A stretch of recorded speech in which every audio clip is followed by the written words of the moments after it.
The crowning of Jesus, that's part of, by the people, they hail the Son of David and all that. As Dundas points out, that's a classic part of the mythic hero archetype. But then the same people turn on him.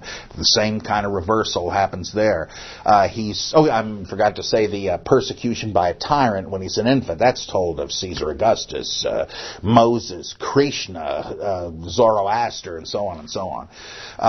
The passion narrative, that's most like the dying and rising God thing. But even if you secularize it and have him stand trial before the Roman procurator, there's a very similar one in Apollonius's life, where he's made to stand trial before the Emperor Domitian and miraculously gets out of it.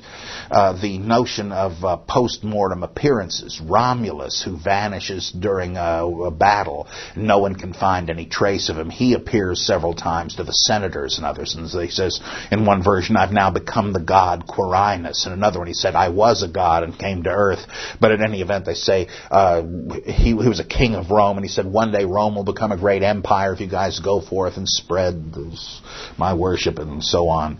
Apollonius even appears in a Doubting Thomas story to one disciple who just cannot believe in immortality and figures even the sage is dead, even though he's ascended bodily into heaven. And Apollonius appears to him, though no one else can see him, and convinces him that indeed he's immortal, and so will the disciple be. The empty tomb stories, you find a few of those in contemporary novels, like Chariton's Kyrios and Calirrhoe, where this guy's lover has been killed, he thinks, though she's only in a coma. She's been prematurely buried in an opulent tomb, and he comes to visit, but in the meantime, the tomb robbers, seeing that it is a rich person's tomb figure, there must be all kinds of goodies in there they can steal, so they open it up, and she's reviving, and they don't want a witness left of their theft, so they kidnap her. Here come her friends and relatives to find the tomb open, and the grave clothes left there, and says, "Oh, the gods have taken her up. They were jealous of me and my love," and then he realizes that no, she's just been kidnapped, and goes off to find her. And in the course of the adventure, he gets crucified but survives it. And the same thing happens in a few more of these novels all around the 2nd century. Well, you got crucified heroes that survive the cross. You got people that are entombed alive in rich people's tombs to attract tomb robbers. And then you have a final reunion scene where they think, "You must be a ghost. I gave you up for dead long ago. No, it's really me." You begin to think all of this stuff was well known. These are popular novels and popular myths and so forth.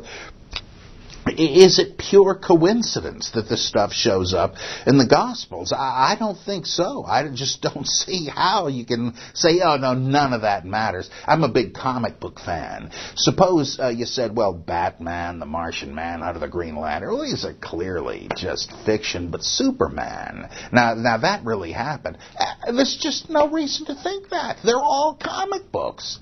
And so I just see the same thing. In fact, there's this great 60s story about Superboy. He somehow gets a hold of a history book from the future. He can travel through time. And he sees in this history book that they say, well, there used to be many fantastic characters of folklore that never existed. Santa Claus, William Tell, Paul Bunyan, and Superboy. Hey, what's this? And so he goes into the future to demonstrate to these people that he was a real historical figure. Though the joke's on the reader, right? Because there wasn't a Superboy. Even this is just a story. And it seems to me that's what's going on with all these apologists. Yeah, this dying and rising God who went through the whole thing, this one is true. Apollonius of Tyana, no, that's just silly. But Jesus, 6 of one, half a dozen of the other. I don't think it would be better if there were no Jesus. It's a matter of indifference. And there might have been, but it just seems to me the burden of proof is on the person who would say that there was, because it's just special pleading again. You want special treatment for your favorite savior. I mean, why are there no Mithraists or Apollonius of Tyana advocates out there making these cases? No, it's only representatives of fundamentalist Christianity.